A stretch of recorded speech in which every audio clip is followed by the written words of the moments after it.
There are three objectives, and first objective, I want to use HECRAS, and then objective two is RASMapper, and then the objective three is the result of the velocity conserve.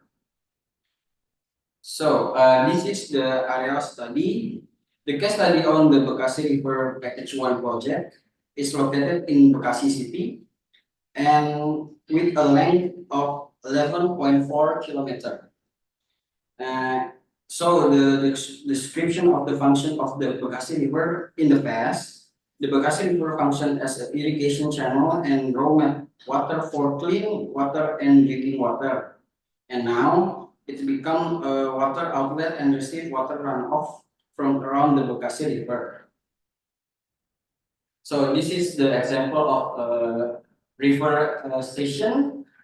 So for my study, I use 40 river station, 19 of straight station, and 21 of straight turn station.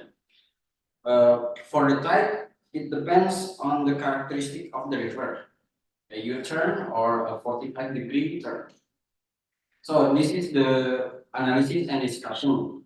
So if you can see the picture from in front, so in the left side, for the left side is the river products 0.86 meter per second, and then the main channel is 1.58 meter per second, and then the right side 0.67. So the color that is darker blue is indicated for fastest fast velocity, and then the green is lowest velocity. So this is the same. This is the same, and this is when the turn happened. So next is the providing the wheel condition greatly affect the distribution of velocity in straight flow, and the station before and after also affect the result of the velocity distribution, which can be seen from the table above. Okay, next. So this is the turn flow. So you can see that the result is which can be seen from the table above. Okay.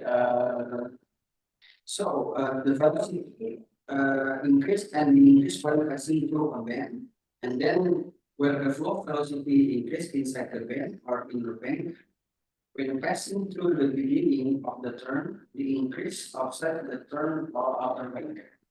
Next, when the flow velocity increase towards the outside of the other bank. So this is the velocity distribution counter contour. So it can be seen that the most of the flow velocity in the middle of the straight flow, and then shift towards the outer bank, and then increase again the flow velocity on the outer bank. So from the journal, when passing the beginning of the band and increase inside the turn or in the band when passing the end of the band. So next is the conclusion. So first, the velocity along Bekasi River range from 0.6 to 1.27 meter per second. And second, on the straight flow, the minimum velocity range from 1.1 to 1.5 meter per second, and the maximum velocity range from 1.2 to 1.23 meter per second. While at the bend or turn flow, the minimum velocity range from 0.6 to 0.86 meter per second, and the maximum velocity range from 1 to 1.22 to 1.27 meter per second. So the third conclusion is A. Speed distribution counter pattern can be generated by using RASMapper software. So 3B, the control results show a comparison of the flow velocity in straight flow and turn flow that affect the surrounding area when scan cross section of the walls of the embankment and the foundation of the bridge that the Bekasi River passed through. And that's all. Thank you.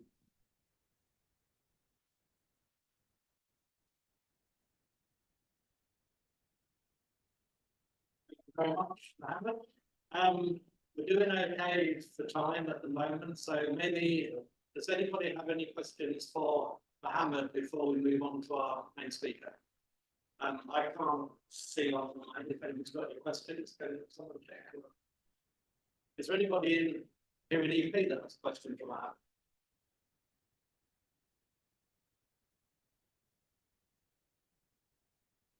Yep, Mike. So, student, Yeah.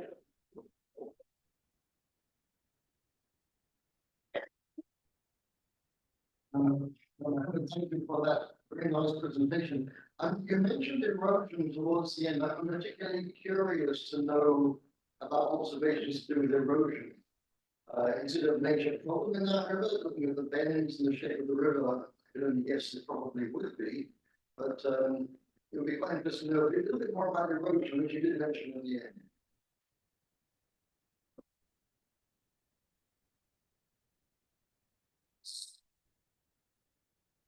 So for the concern is that it's the erosion is very the major effect of the Bekasi River. So many many many residents face the flood. So the minister of the Minister of PUPR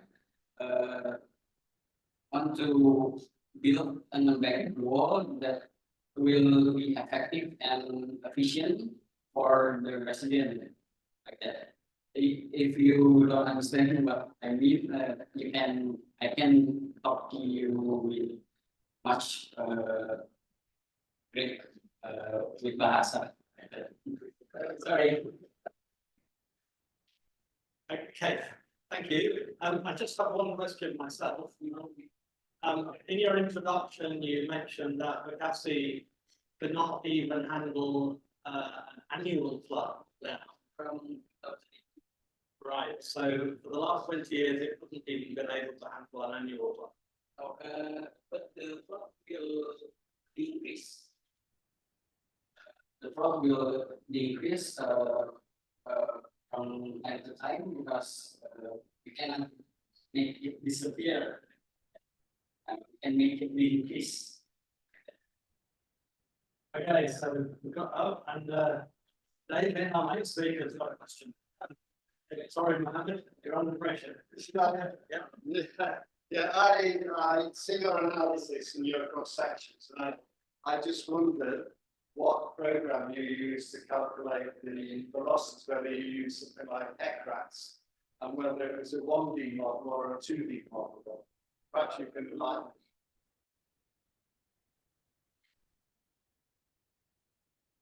So first of all, I use a 2D model first, and then the result is 2D2 or and 3D from up. Like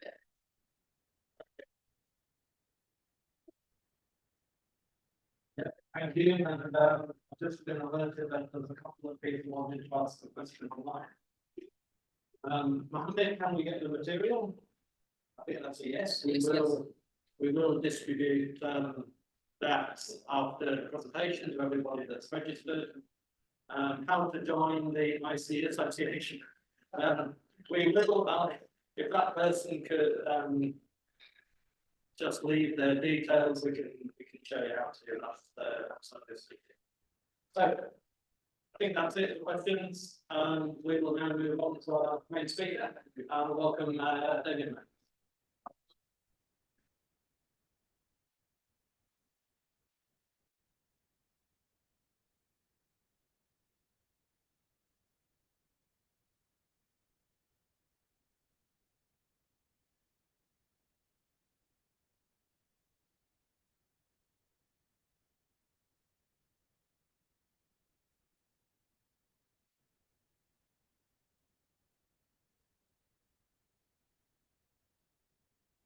Down and up to the top.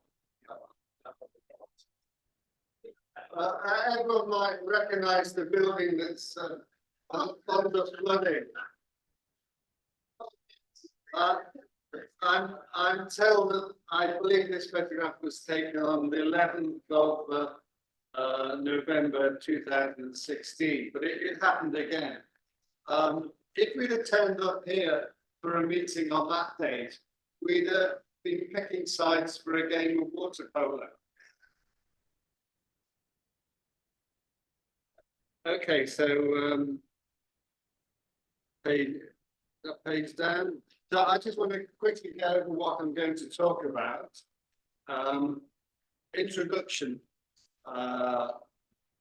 where I'll talk about what causes some of the flooding, types of flooding and the risks associated with flooding. Most of my work is flood risk management, but we'll talk about the risks first and the management later.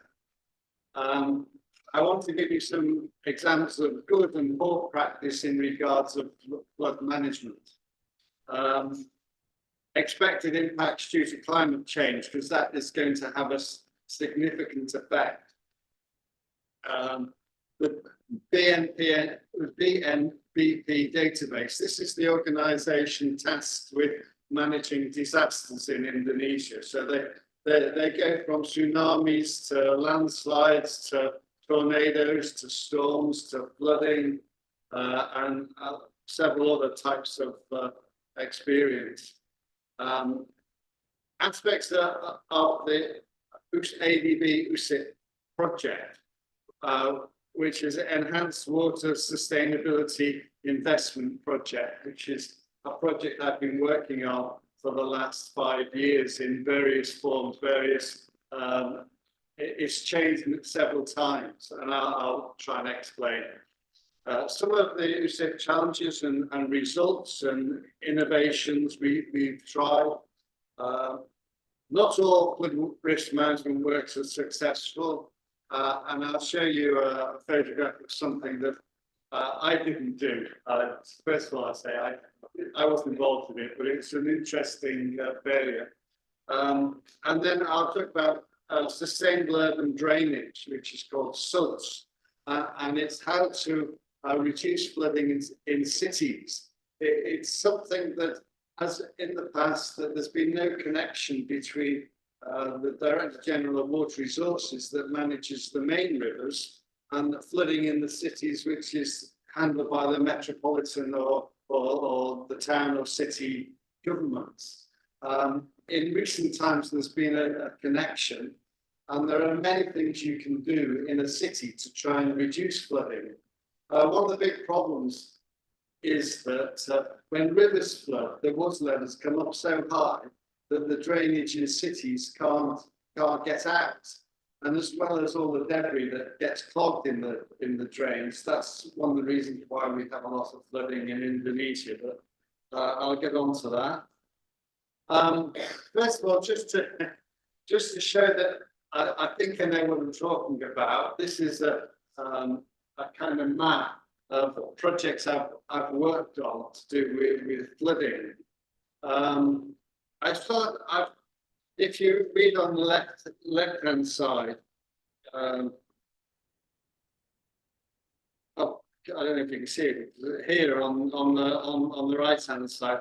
We did a USIT scoping study in 2017 to 18, which was an overview of major flood occurrences to identify cities in Kabupaten with high flood risks, and we've created a river basin water resource profiles. So I looked at all the major cities in Indonesia through the BNPN database, and they show you cities that are suffering from flooding over the last 20 years, and I'll come on to that. And then we selected 8 flood risk management and river basins, which are shown here. There's the Medan, Deli Serdang, and Padang river basins. we did a profile for down here for Tulang Barang. I'll come back to Bohorok Weir because that was a very special sort of disaster. I did a flood study in Bandung and advised them, and we got an ABB project in mapping the flooding. We've done detailed improvements in the river basins in Chimanuk, Cisangkudu, and Brabas. We've also looked at Dratan Saluna Basin, or the Saluna part, which is really Lucy Sarang Wulan.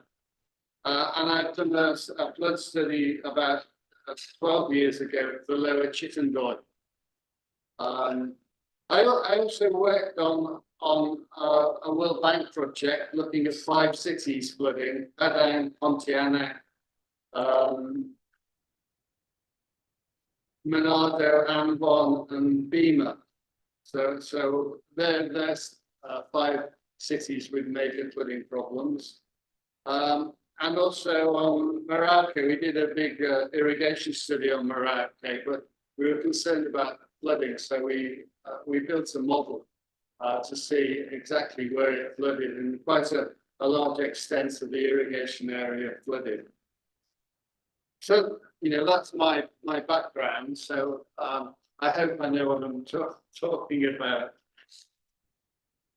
So basically, overall, there are the problem with many cities in Indonesia.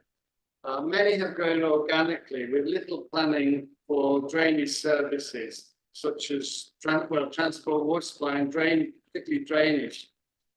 Few have employed drainage planning specialists in the city layouts. So that when you change from rice fields or agriculture to urban, there's a lot more runoff, and I'll go into that in a second. Guidelines for green areas, drainage channel widths and river corridors have not been followed. So the guidelines that were produced by the DGWR have not been followed in city planning. Adopted irrigation drains in habitation have not been enlarged to account for additional runoff, because rice paddies hold water, whereas in cities you get a lot of runoff. Local drainage improvements have focused on water expulsion by lining canals, straightening and confining rivers between floodplains to maximize discharging the flood, as well as maximizing land protection. This accelerates flow into low-lying areas where the poorest live, so that the poorest suffer. And I'll show you an example of that. First of all, I want to show you this diagram on the left. This is absorption of rainfall. And you can see that here, primary forest absorbs the most rainfall through interception storing, ponding, and poor absorption. The next best is tea plantation and rubber plantation. Mixed cropping isn't too bad, but annual upland, particularly if it's clean weeded, is particularly bad. Paddy fields has a lot of storage, but look over here for housing and industry. How little absorption of water rainfall you get, and what a great amount of runoff you get. So this is a really big problem when it comes to cities. Associated with that is sediment yield. So that if you look at rainforest, 4.7 tons per hectare per year, then pine. This is an American table, so we're talking about pine forests. But when you come down to annual cropping on terraces, 19 to 25, vegetables on steep slopes with terraces, 42 to 75.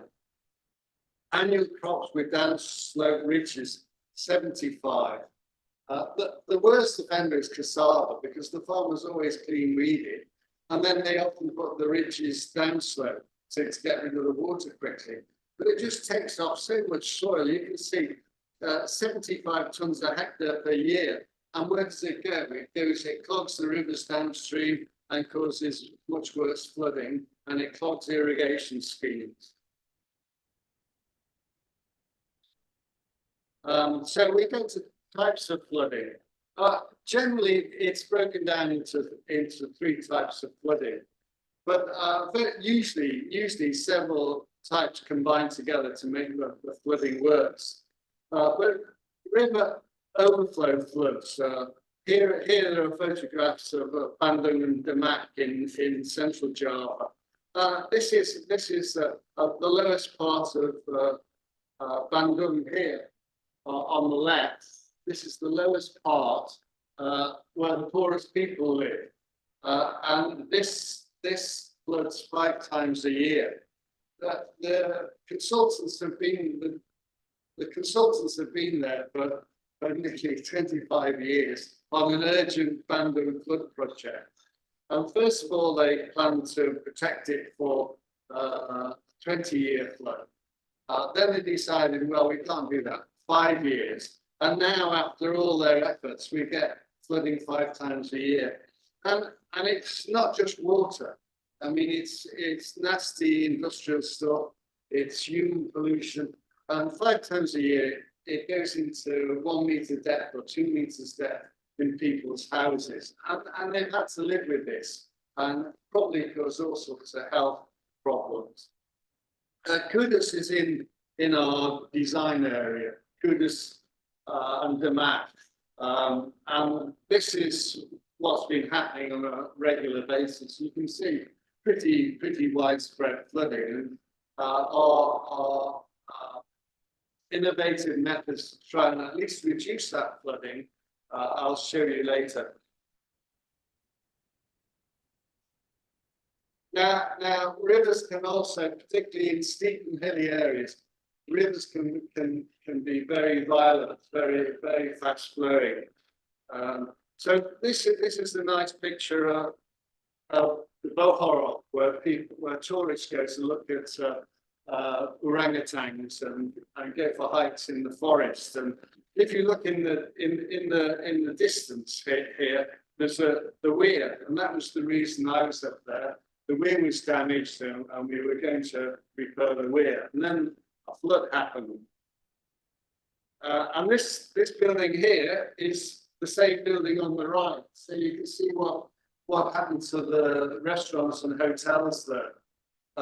Something like 150 people were killed one night when what had happened was a storm had dislodged quite a violent windy storm had dislodged all the trees, and they'd all fallen into the river and caused these sorts of dams. And when the next storm, big storm, happened, one dam after the next collapsed, and a surge came down the river that was 10 meters high in the middle of the night and just took out all the buildings.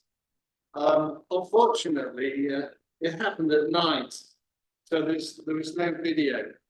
The same thing with Garut. Garut was one of the projects that we were trying to improve flooding, where I think 19 people died, and you can see where some of the houses were here, and now they're gone. So we have been trying to a lot of these places are now flood storage areas. So we're detention basins for flooding to try and keep the water level down. I'd like to show you, I don't have a video of a disaster in Indonesia, but I have a video of a disaster in Laos, where I'm going to be going in a month's time. Yeah. But I think this shows you how much damage can be done by a flood.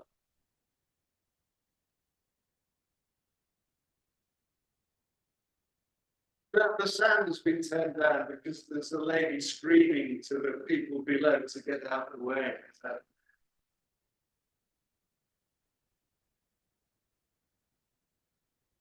But presumably something like this happened at Bohorok. and Garut.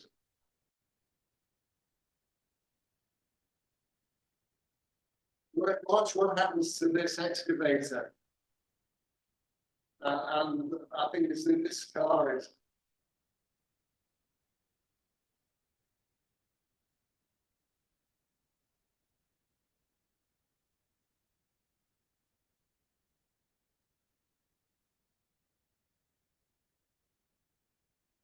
Which is someone's house, I think.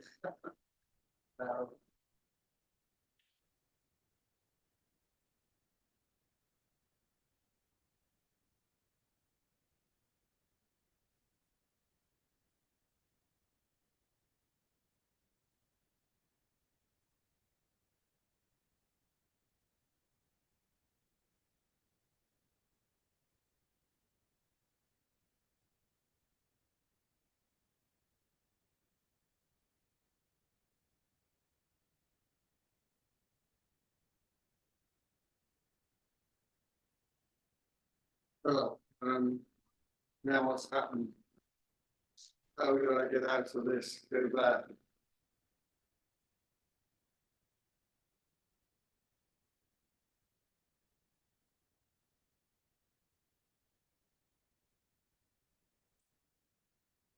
Okay, so that's river flooding and floods in rivers.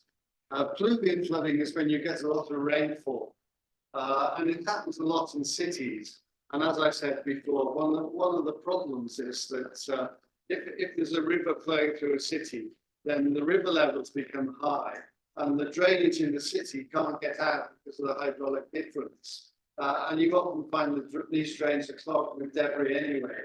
And so it's little wonder that there's flooding. This is a flooding in Bali, but it could be any city in Indonesia. I mean, I think everyone has seen this sort of flooding where there's about a quarter of a metre of water and everyone's got to sort of wade through or go through on the motorbike. This is flooding in the Bekasi River for my friend Mohammed over here. And I think, although they had a big downpour in Bekasi, I think the river may have contributed because it was high at the time and the water couldn't get out and some of the water overlapped. We did a study, I did a study on the Jati Lahore irrigation project and all the rivers going through, so I may be able to give you some more information. Normally, Indonesia is very lucky. It's not in the path of typhoons or from the south cyclonic storms. Most of what happens are thunderstorms. But on one occasion, one cyclonic storm across Australia just touched the edge of Java in Yogyakarta. And you can see this is a record of over 4 years of the major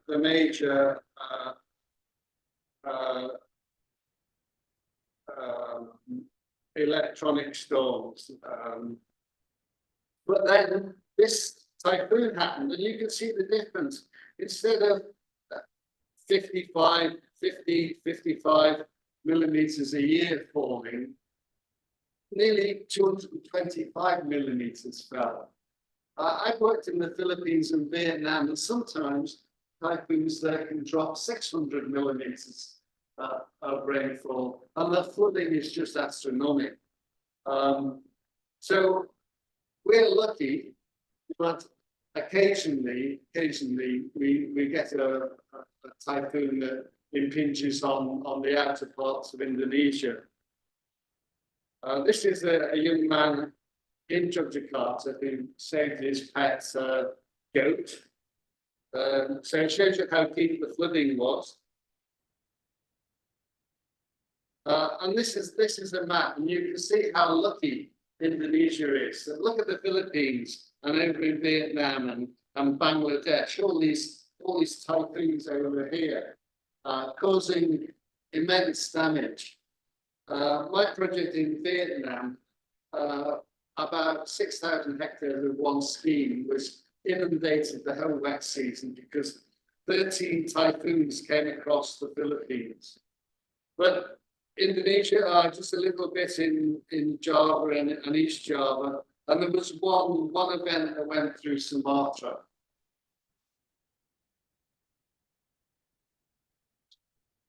So the third type of flooding is coastal flooding from high tides, often combined with high river floods and heavy rainfall. And this is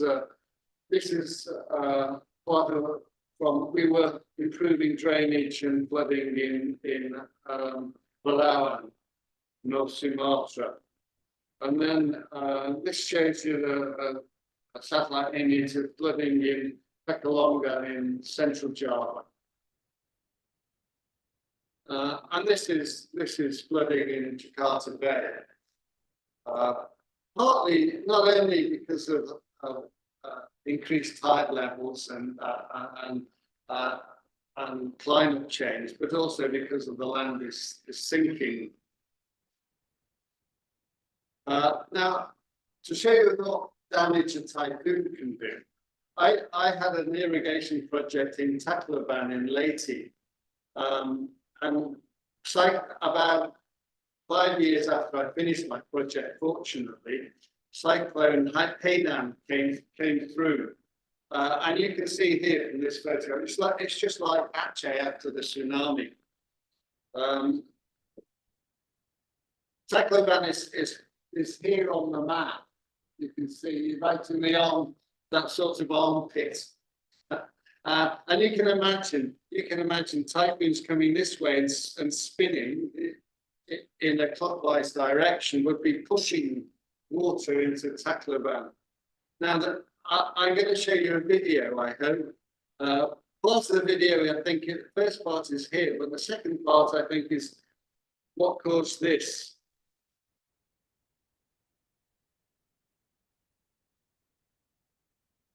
Oh, this one's not working. Why is this one not working? Oh, that's it.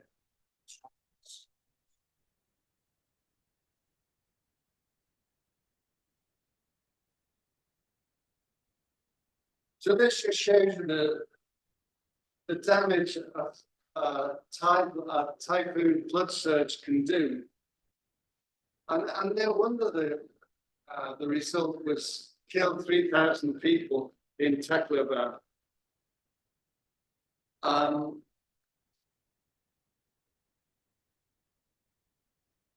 So you also, as I said, you also get a combination of fluvial and coastal flooding, and an example is Samarinda, because going past Samarinda is the Mahakam River, and when you have a high tide, as well as floods in the river levels come up, and the water backs into Samarinda. But also coming through Samarinda, you also have the Karangumus River, and when you have heavy rainfall as well, all three contribute to very deep flooding. You can see this guy here really up to his shoulders.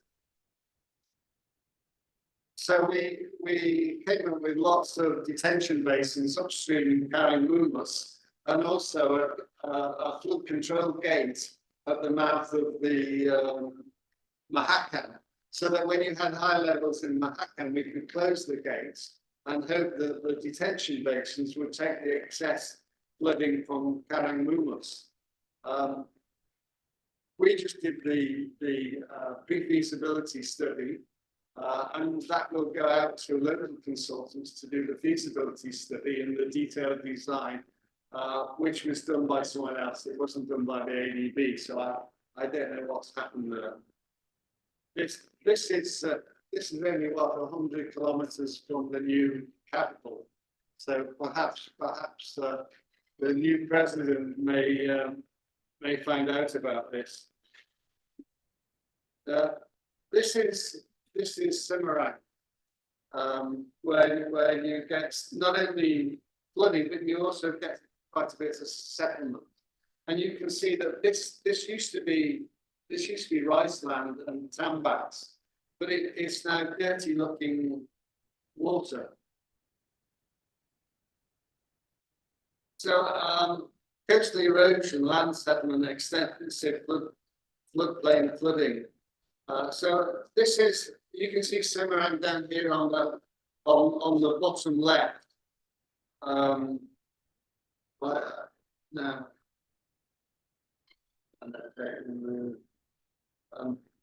How do I, where's he gone? How do I use the pointer? Can I use the laser pointer? Use it.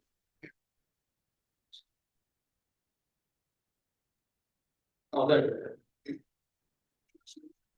That one there, yeah, the red one, isn't it? This one? Yeah. Oh, okay, well. No, this is the one. Yeah.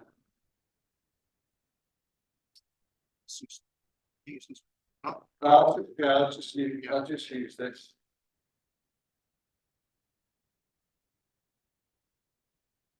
So you can see the mouse. So this is Semarang, and part of the problem in Semarang is settlement. But I'm not sure that up here where the lighter coloured areas are prawn or fish tambaks, and when you get to the more orange areas, these are rice fields. I'm not sure that the settlement is affecting this, but this was the coastline in 1999. And if we go down, this is the coastline in 2022, and you can see that the sea has invaded here. This is about 5 or 6 kilometres deep and around 8 kilometres or 9 kilometres wide. So it's kind of quite a large chunk of land.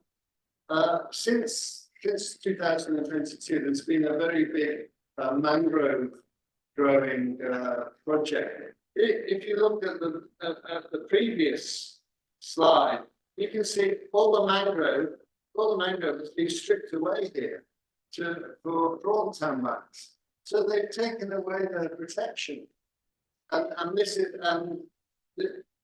is the result. Now there's a very big project trying to regenerate mangroves here. This was the Balai, the water resources Balai for each river basin. This was the flood map showing flooding between I think it was 2010 and 2014 in this area. So you can see that the flooding was extensive. This used to be an isolated volcano, but sediments has gradually connected to it. This is a very wide tombola from our discussion last time. So the map shows an extensive area of some 106,000 hectares flooded between 2010 and 2013. Now this is our model, but our model was just looking at this river. We weren't concerned with the rivers here. And you can see even with our model of the existing flooding situation, there are regular floods here, quite deep. And we have to try and do something. I mean, the photograph early on showed this particular area, the very deeply inundated photograph of the houses. So now I want to show you some good practice. Let's be a bit optimistic. I lived in Banda Aceh for 4 years or 5 years, and then went back later after the tsunami. And there was quite a lot of. We were flooded out one day. I had to go to work in my kayak. there's even a photograph in the Binny News about me in the kayak with my briefcase and my paddle. But then the Japanese came along and built this flood bypass here, quite wide to take a lot of the flooding, and some of the people were cleared away from the banks to provide a nice wide second stage channel. Here, when I went to Denpasar, I found out that here too there is a second stage channel to take the floods, the occasional floods. Even people, there's a jogging track and a picnic place and place for people to sit and chat. So it has a social function as well. And this is another good one. This is the Chikau River that joins Chitterham. And you can see that for most of its way, except for one pinch point here, it's allowed to maintain its sinusoidal progress. So that's good practice. Now this is not so good practice. I mean, this is Peckham Barrow. There's hardly a green place in sight. You can't see a drain. All the drains are underground, if they are there at all. And then we did a study in near Medan, and Pematang Siantar has this river flowing through. Just look how close the houses are to the river. Oh, sorry. So just look how close the houses are to the river.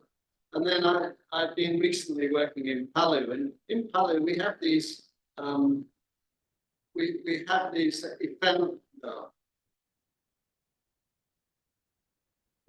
ephemeral streams that come to the city and then nothing. So if there's a really big flood, it just would spread out into the city like this. No drainage channel. Never mind. Since then they've had bigger problems, but there you go. By comparison, I was brought up in a place called Maghull that was originally settled by Vikings from Norway. There's lots of green places. Look at all the green places. Now, what do you think FP stands for? Bearing in mind, this is very close to Liverpool. Football pitch. So by comparison to the city I showed before, we have lots of greenery here, and this is the river through Nottingham, with a lot of storage ponds here. There's the International Rowing Centre here that probably can absorb some water as well. So it is worth planning for floods in cities. I don't know what's going to happen to cities in Indonesia in the future unless they start doing drastic things. For one city I'll show you later, I proposed quite a drastic change, but I couldn't get anyone to agree to it. So, open channel versus closed channel. Everyone here likes concrete channels. They think it takes the water away quickly, but it deposits it in someone else's garden or house. Whereas a much wider natural river has all sorts of benefits. You have a lot more biodiversity. The soils and the plants, they improve the quality of the water, as well as more storage space and river flow space. On the left-hand side is the new design for realigning the rivers in Bandung. So instead of this nice sinusoidal shape to the river that has quite a lot of storage, and because of the bends, you create secondary currents that keep all the sediment moving. It it straightens them to maximise land for development. And it shoots all the water down to that low area I showed you where it was flooding. By comparison, this is the Saluna Basin in Central Java, where we were doing our studies. And look how the flood banks here, and keep the settlements away, the settlements outside the flood banks, and the meanders are allowed to go on their merry way, gradually moving downstream with lots of storage, able to keep the sediment moving, at least down to the coast. So this is good practice, retaining meanders in the river corridor. It increases storage and flood capacity. Secondly, comes keep sediments suspended or settle on banks. It has amenity value, recreation, biodiversity, increase or use for animal grazing. In fact, you can see that these villages are actually growing rice here. Because it only overspills the banks once every 5 years or so, and it's worth the risk to grow rice there.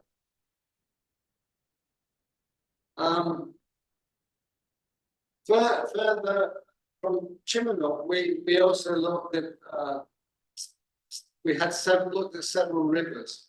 One was the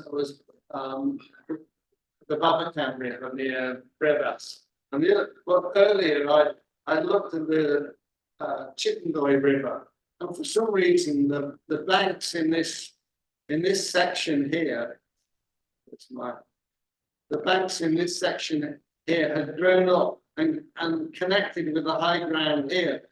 So the whole of this area here, this rice land, it flooded every year. But over here, the ground level here is 3 meters. The bank level is 8 meters, but on the other side is 2 meters. So we've proposed a siphon culvert underneath to try and drain this well, it fills up to maybe 3 or 4 or 5 meters. So we're hoping this is going to drain. Whether this is built, I don't know. We just did the feasibility studies, but it would release about 7,000 hectares to grow rice in the wet season. And this is the same problem in the Babakan River, where the river has built up sediment like this, and the flood water levels are higher than the houses. So if the embankment breaches, the houses are in trouble. And particularly here is the centre for growing onions. So if this bank breaches, it destroys a large area of onions. So you'd be sure to look for your hamburger. And this is what we proposed in Brevas, because the river level was so high, the villages couldn't drain. So we provided these temporary storage areas for village drainage water to keep the waters nice and low. And we have this exit channel and a flat gate at the end of it, or pipe, it may have been a pipe, so that when the river levels drop, we can drain the pond.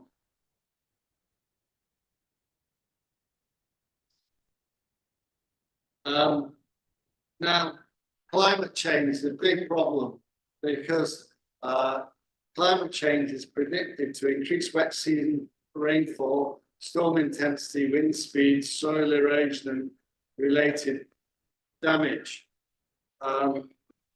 Increase in runoff, erosion, and sediment deposition. I think this is the Bekasi River, and it shows in blue the past, what the reliable flow in the river was. It shows the existing red, but future 30 years in the future with climate change, following the IPCC RCP 8.5, which is a representative concentration pathway, it gives us a 25% increase in reliable flows in the river. That's not only the increase in rainfall, but it's also an estimate of increased changes in land use based on the previous 30 years land use, but not quite as severe as the last 30 years. What worries me is flooding, and the East Tarrant Canal has about 7 or 8 rivers crossing it, and each one of them has a weir on it. So we looked at all the weirs, Beat, Baruko, Chankol, Matcham, Gadam, Salamdam. Some of them were fine. Some of them, the capacity was greater than the with climate change flood, but many of them were way below. The Baruko is 171% too small.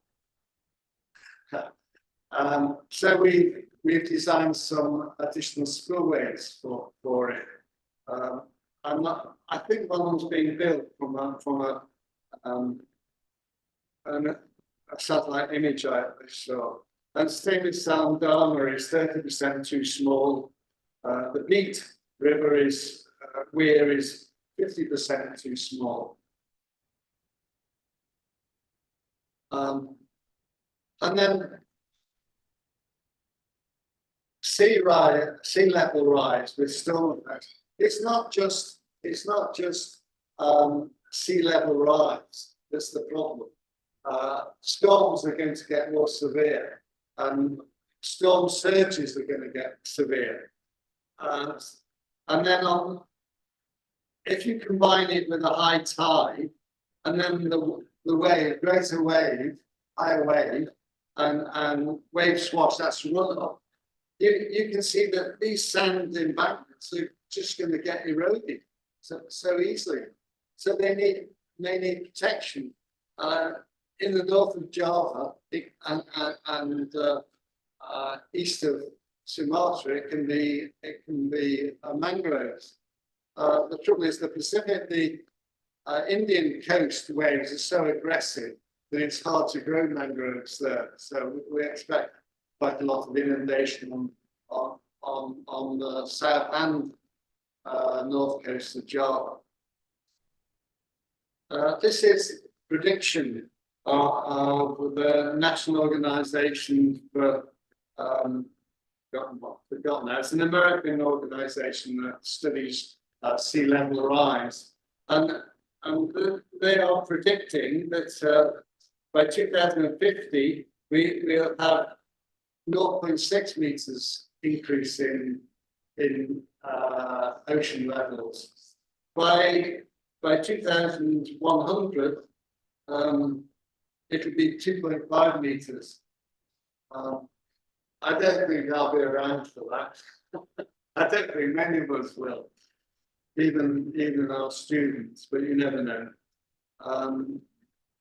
So it is going to be a problem, and it's continuing getting worse and worse every year unless we do something about it. The National Oceanographic and Atmospheric Administration from the US, the National Emergency Agency collects a lot of data. I was using their database up to 2018. So this is only the first 4 months of 2018. They produced these nice coloured graphs to show you what type of flood. So you can see how their recording of flooding. It may be very low at the beginning because their recording systems weren't so great. But you can see the trend in all these disasters, landslide, river abrasion, heavy storms, they're all increasing. This is for Indonesia as a whole.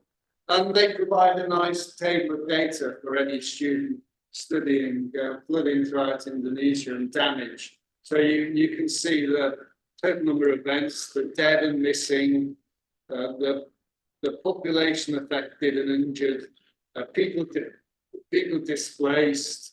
I couldn't get it in this form when I checked last week, but I did get it in this form. So you can see that the number of events increased up to 2020, but have dropped a little bit by 2023, which I don't know why. Maybe something to do with El Nino or La Nina. Maybe we'll start seeing this going up again. And they give a lot more data. And here they give damage to houses, but the data shown previously is shown on the spreadsheets here. So you can get lots of useful information about flooding, Mohammed. You can get lots of information about flooding in Bekasi, in the Bekasi area, or actually in the city.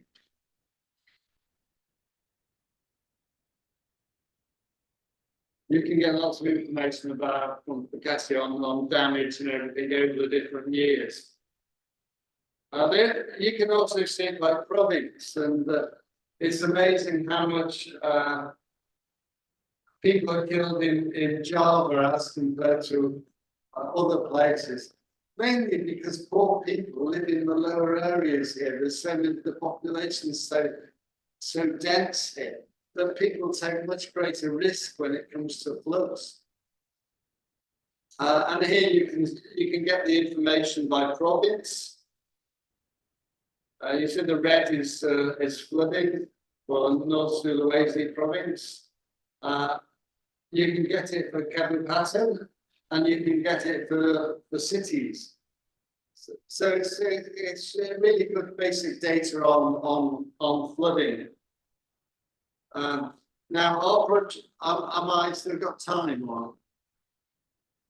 I'll try and speed up. Our flood project had various objectives, good objectives, so I won't go through them, but it was basically to reduce flooding and to help the government in Indonesia with support and technical support so that their consultants could improve flooding.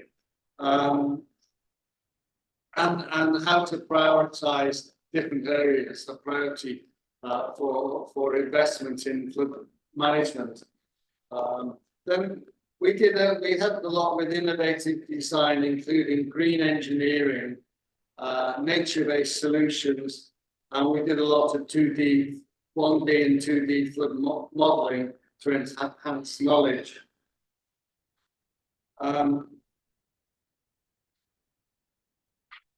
So we produced a long list of potential projects, but we then focused on 2 river basins, which excluded work being done by the World Bank and JICA, because they're also involved in flood risk management. And we selected high risk river basins. So first of all, we looked at some project readiness in preparation for improvements. We looked to see if the schemes that already have an EIA or LARAP is land resettlement plan accreditation. And we also looked at a series of economic, social and environmental indicators to give us an idea which would be the best projects to work on. We looked at 4 scenarios. One scenario was the existing situation. Where is it flooding now? So where can we expect peak flooding and risk to population?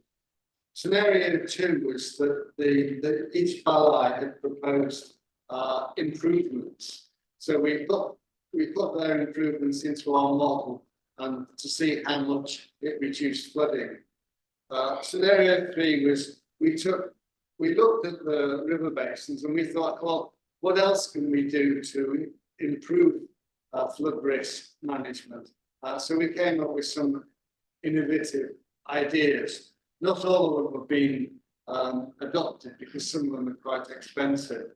And scenario 4, we looked at what happens with increased flooding from climate change in a 30-year event horizon. So what we need to do over the next 30 years to prevent flooding.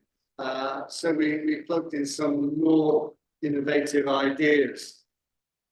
So you can see here from the left is this is scenario 1, existing situation for Teddington City, and you can see the 1 in 50-year flood for the city is pretty grim. Almost half the flood is deeply flooded, probably at a risk to people. So then we plugged in what was being proposed by the Balai to consultants, and you can see there's an improvement on the right. Then we plugged in our suggestions, and you can see on the right that the flooding is far less. And then we looked at what would happen in climate change, and you can see in climate change, a lot of the areas outside of the city badly flooded, but most of the city wasn't too bad. So there was a big improvement.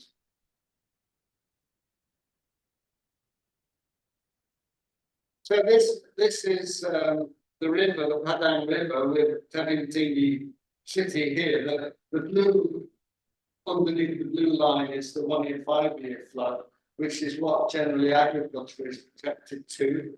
And then we looked at 1 in 50-year, 1 in 25-year floods, and 1 in 50-year floods. To see what is it practical to protect the city from.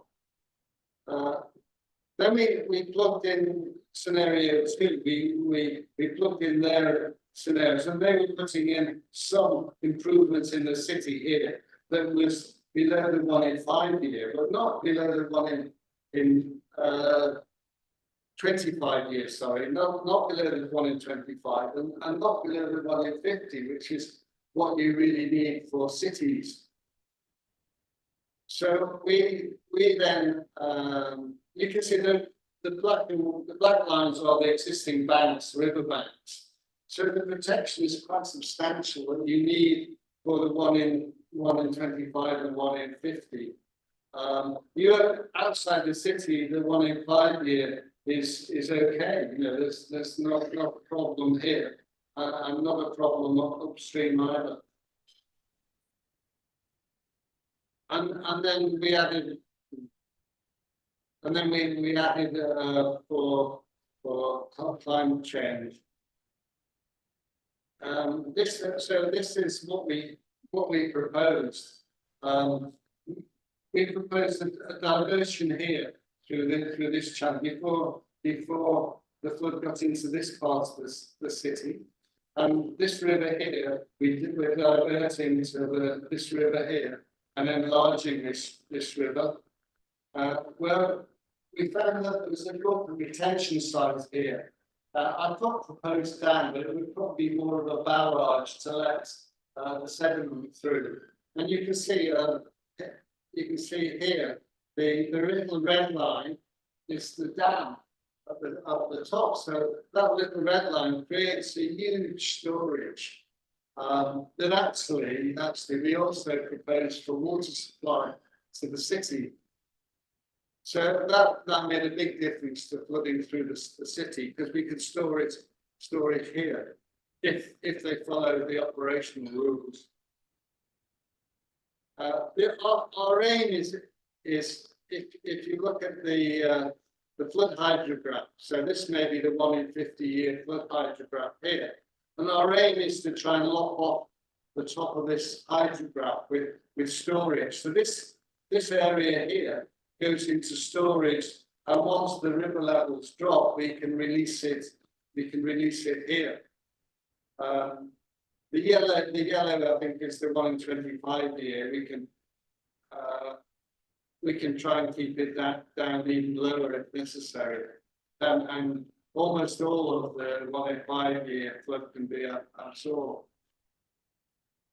There was on the right hand side, the river there also had a really good dam site. Just the very top right hand side, you can see a little red line of where the dam is and how much storage that gained. And then this is the overall, so you can see it was fed through into various rivers in going through the rice land here, but keeping it away from the city. Now, a lot of flood protection works are done with masonry and concrete. Indonesians love masonry and concrete, but they have very big carbon footprints, and not everywhere is it that necessary to have them. There are places where we can put in nature-based solutions, and particularly wonderful grass is vetiver, because it has very useful grass that can be used for fodder, and even my daughter, who works for a company that produces scent and cologne, she knew about it because they produce scent and cologne from it. But the roots go down to 6 or 7 meters, and if you can combine it with GeoGrid, you make a very strong 3D lattice, which I'll show in a minute. Also bamboo spreads by underground with rhizomes that will pop up and produce the new plant. A little more, this is easy to control because you can only spread it by separating it, but bamboo tends to spread. Under the river, you can protect the banks with different types of grasses if the velocity is not too high. If you have high velocity, okay, you have to use, well, gabions are better than concrete because things can live in the interstices, and plants can grow out of the sediment that blocks up the interstices. And then in brackish water rivers, you can use Nipa palm, because that's very good at breaking down velocities and both wakes. And then along the coast is for salt water, there's mangroves, and there's also seagrasses as well. We propose a lot of detention basins, as they've done in Bandung, but we never proposed them like this. They completely line them, and the shape is terrible. You would get those water coming in from here, wouldn't circulate very well in here, and it's pretty poor quality water. So there's no bioremediation because of vegetation growing there. Very little biodiversity can live here, except mosquitoes. Mosquitoes can live anywhere on water. So I reckon this area here has terrible mosquito problems.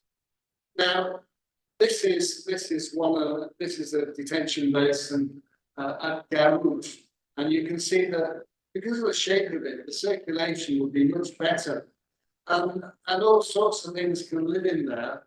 A lot of them are like fish and some of these creatures, dragonflies. They like munching on the mosquito larvae, so they keep the mosquitoes down. They help keep the water clean. The water quality improves because it's trapped by the plants. So a nature-based solution can be so much better for a detention basin than concrete lining it. This is also a lot more expensive, but perhaps that's why they lined it. This is a photograph of under construction, and you can see all the concrete lining here. For the design they did, this is the protection of a river that has a gravel sand bed.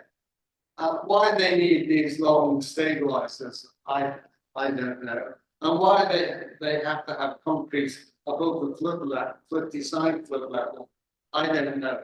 But I suggested a much more protective, when using gabions up to the flood level, and then using the embankments above, using vetiver strengthened by geogrid. Laser geogrid. I'm not sure I've got the spacing right or anything, but maybe Mike can help me with that.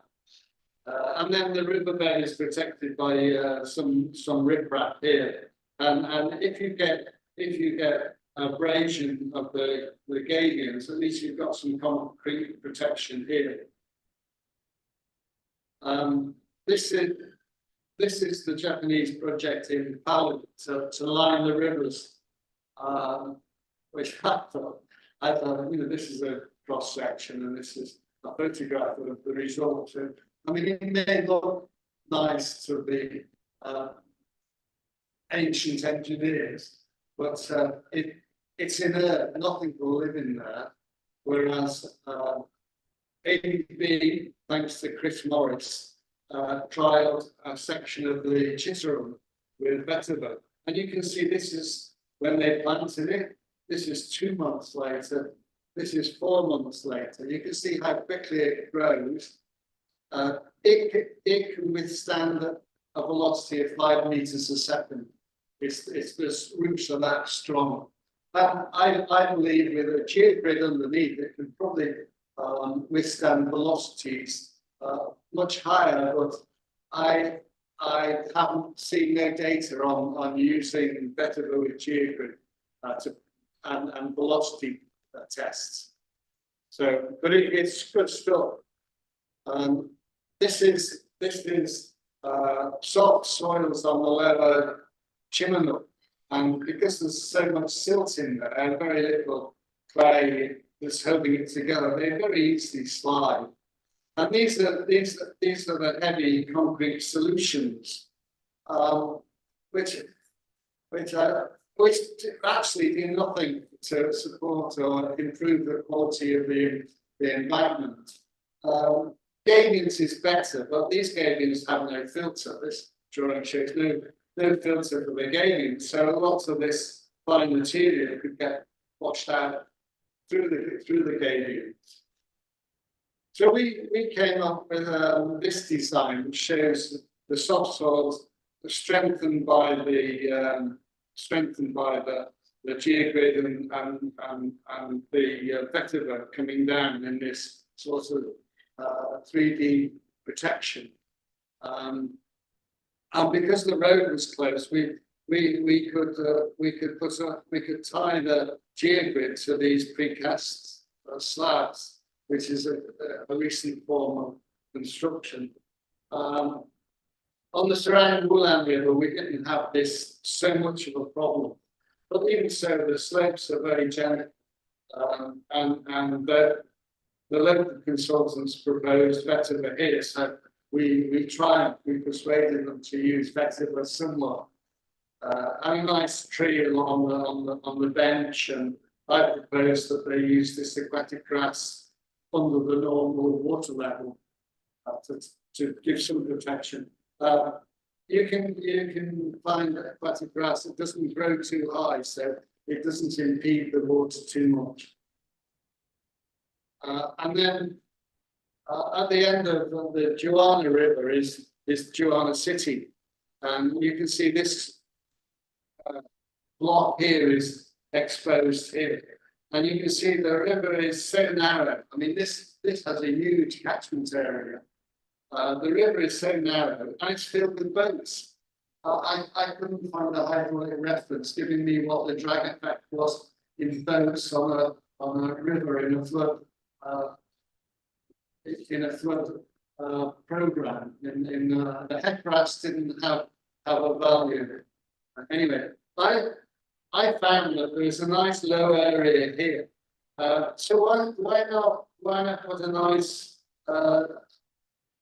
nice diversion here with wide flood banks and use it as a sort of river park with a jogging track and a bit of lake over here and for amenity. Look how crowded the city is.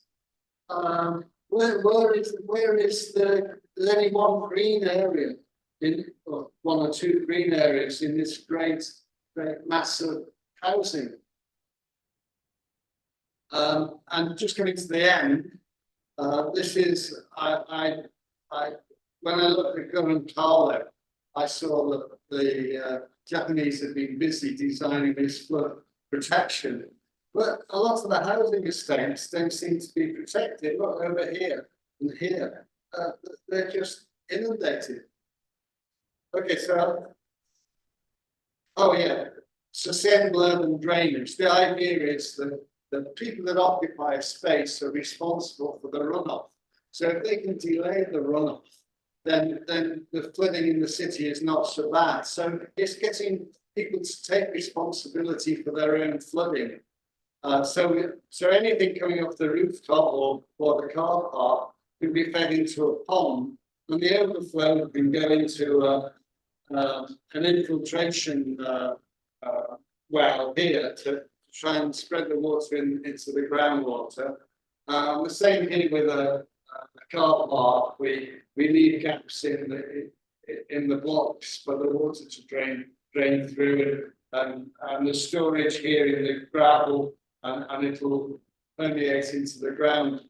We have the same principle here on either side of the road. Any road runoff runs into here, which has a deep area of gravels, which improve the quality of the water before it actually drains out. So there's a lot of things you can do in the city to reduce runoff. This is an area of meadow that is so low-lying in body that no one has built on it. So I propose a detention basin here, but all the drains running in are badly contaminated. So I propose these treatment ponds here. So the treatment ponds comprise an open pond with vegetation that absorbs the natural nutrients and some of the heavy metals, and then the water goes through a reed bed, and it should come out the other end in good enough quality to go into the basin here and then out to the river. This is like the river diversion to Joanna. This is one of my ground plans that I don't think has been adopted, but you can only try. This shows you what the ponds would look like with the floating vegetation and also algae. Algae is good for absorbing nutrients, and it has a value in making biodiesel, making all sorts of medicines and things. So algae is very useful, but it's rather expensive to build to make useful products out of, because oil products are that much cheaper, but things are changing. This is my last photo. Everything's sorted. We've got it sorted.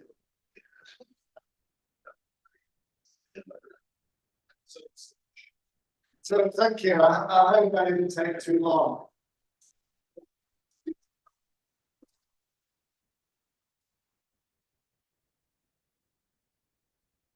Okay, thank you, David. Excellent presentation. Very clear and some really interesting examples there. And Mohammed, thank you also for yours as well, similarly, very, very interesting. Now, Dewey, I'm conscious that it is gone 7:30 and people are getting hungry. Do we have any questions here in EP to start with? Trevor, please come on. Yep. Oh, thank you. You kind of got to start around there, I want to see light, and see light. So, you know that the flood risk management is included in the new capital city is being developed in Kalimantan to avoid similar problems in the next 50 years.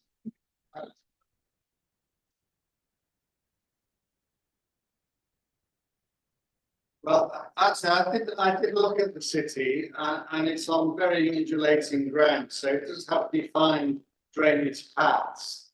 I got the impression that there were water features that the drainage went into, so I think they have thought about it in that design. Pity they didn't start thinking about drainage and flooding problems in cities 100 years ago.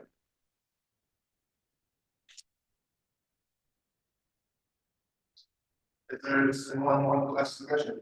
Is there any other questions online? Okay, I think there's actually one question.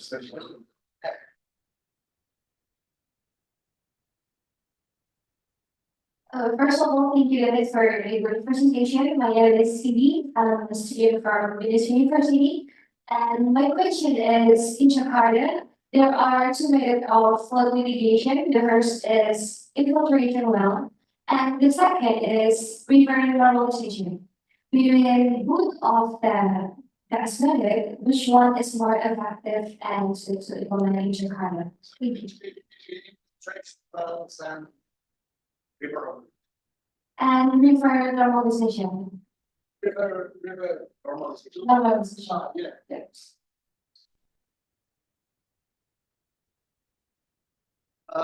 River normalization is quite a tricky subject. It's good if you can move the people away from the banks, but it's good to keep the meanders. So and provide a second channel. It's not a good idea these days to line it with concrete, right? Normalization to a lot of Indonesian engineers in the past has meant straightening the river channel, which causes all sorts of flooding problems because you lose a lot of the storage and you lose a lot of the ability of the river to move the sediment and push it out to sea. So you have to be careful with the word normalization. But normalization of a river is rather different than infiltration wells and these small wells that people are encouraged to dig in their garden and put leaves in. That's to reduce city flooding and to try and reduce the water that's actually going into the drainage systems, to reduce the blockage of the drainage systems and to reduce the amount of the drainage water builds up behind the river if you have a high river level. Yeah, any questions on the line? Yeah, I think it's okay. So David, the extent of the problems you've described are significant. Do you think it's realistic to rely on SODs to prevent flooding or even larger scale or our larger scale interventions? That's on the line. I know it's from Glyn. From Glyn. Yeah, Glyn. Glyn's my nephew. No, sorry, can you just repeat the question? Yeah.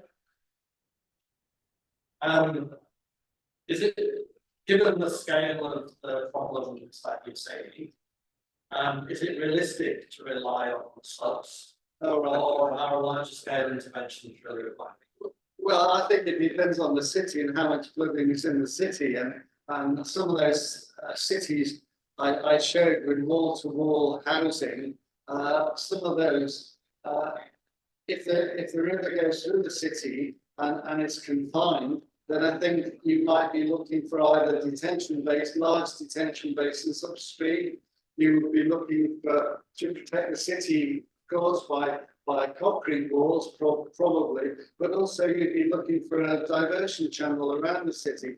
But anything that the people in the city, the industries, the population, anything they can do to take responsibility for the rainfall on their land is certainly going to help. And even within the city, if we can find locations for storing floodwater, that's going to help us as well. But as I say, it all depends on the city, the priority, the funding, the motivation of the city and the Director General of Water Resources to invest in flood management. But for sure, the problem is going to get worse. Okay, thank you. I hope that answers your question, Lynn. Anybody else in the EP, or we? Oh, yeah, now we have a question from the students, I think. Please come.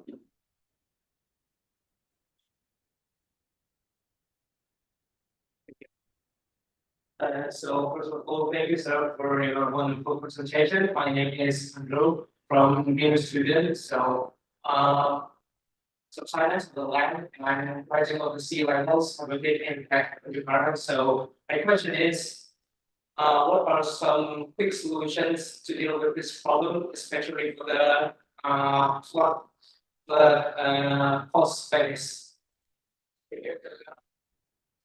Yeah, well, actually, the land is settling about 5 times faster than the sea is rising. So really, Jakarta should have been looking at its settlement problems. And the problem in Jakarta is that this coastal floodplain was laid under saline conditions, so that the water is supporting the soil to some extent. When you start taking water out for wells and for hotels and everything, the water level drops, the groundwater drops, which makes the land on top much heavier. You know, you take away the weight of the support of the water. And of course, the weight of the soil is compressing the soils underneath. So it's also a problem of water supply.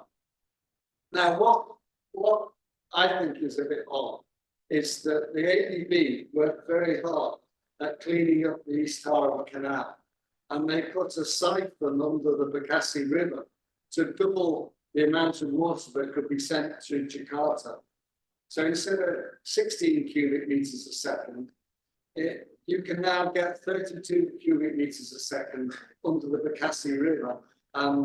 Theoretically, you should be able to send it to Jakarta. So all that coastal area could be given piped water. So there will be no need to pump water.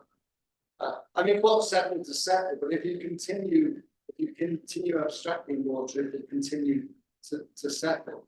So the solution should have been, I mean, this was done nearly 10 years ago now, that this improvement to the West Harbour Canal was made. So you can now get 32 cubics on the other side, of which 16 is already used. But the other 16 isn't being used.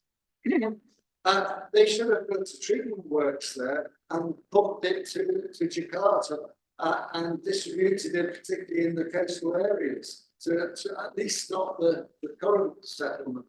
But I don't know why nothing's happening now. Bekasi is saying that well, we're expanding, we need more water. If you're not going to use it, we will. And so you have the ridiculous situation where you have a siphon under the river, and if they build the treatment works there, they can supply the west side of Bekasi. But if they want to supply the east side of Bekasi, they have to send it back under the river, which is a bit bizarre, really.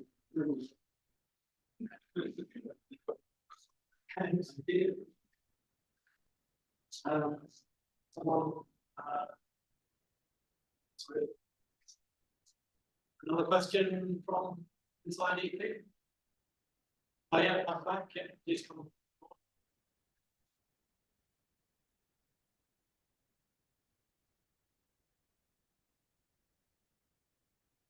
So, and Bobby. Speaking of the dance failure in there, is it just not the dance failure? Yeah. I shared the damage at Karut. Oh, yeah. So it is about, in your opinion, is it because of the underdesign of the engineers, or is it just an unaffordable extravagance of it? And the second one is, can we predict the higher precipitation because of the unstable of climate changes? Yeah. Yeah, I think, when you can see, it all depends on the weather patterns. If Indonesia starts getting hit by the edges of typhoons, the rainfall could triple or be 4 times as heavy.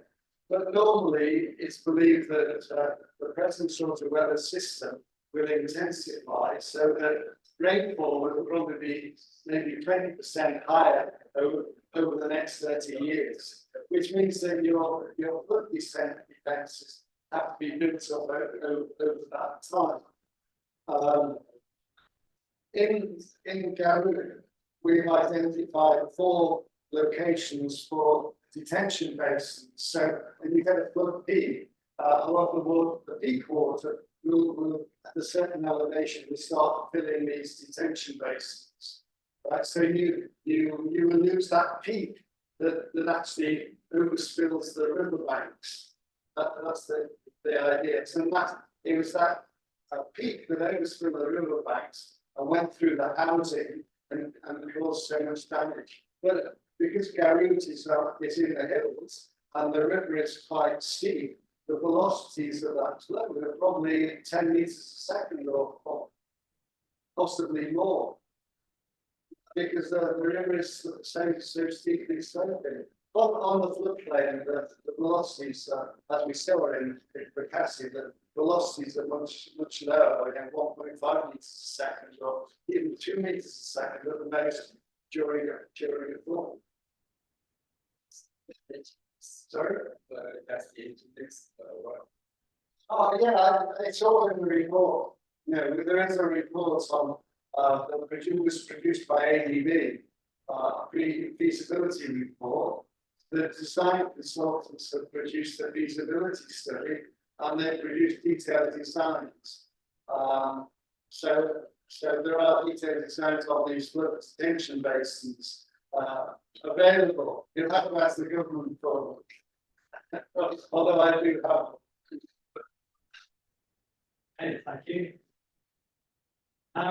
Anything else? Anybody else from inside here? Okay, do we have anything else online? Nothing? No, I think we're good. I think it's clearly a very, very interesting and significant topic, and I think we could probably carry on talking all night, but we will break for dinner now. Just out of interest, in June, I am hoping to get a speaker who will be talking about the engineering challenges of the new capital. So I hope that we'll be looking at got a brand new city there, chance to not repeat, some of the problems that we've seen in other places. So I hope everyone can attend that, and we'll see what's happening there. So I think we'll bring the evening to a close. Thank you very much to everybody who's attended. Nice full people here at EP, and for 100 or so that were online. I hope you enjoyed the presentation, and have a good night. Thank you.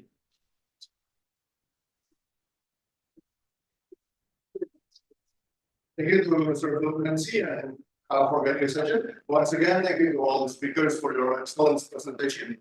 Before we finish, please fill out the attendance form to plan your PhD ticket using the following links in chat for the QR code. For visitors to claim or SLE point, make sure to fill out the attendance. Now, ladies and gentlemen, we have reached the end of the event. Once again, thank you for your participation. We hope to see you at the next event. At last, good evening, stay healthy, and take care, everyone.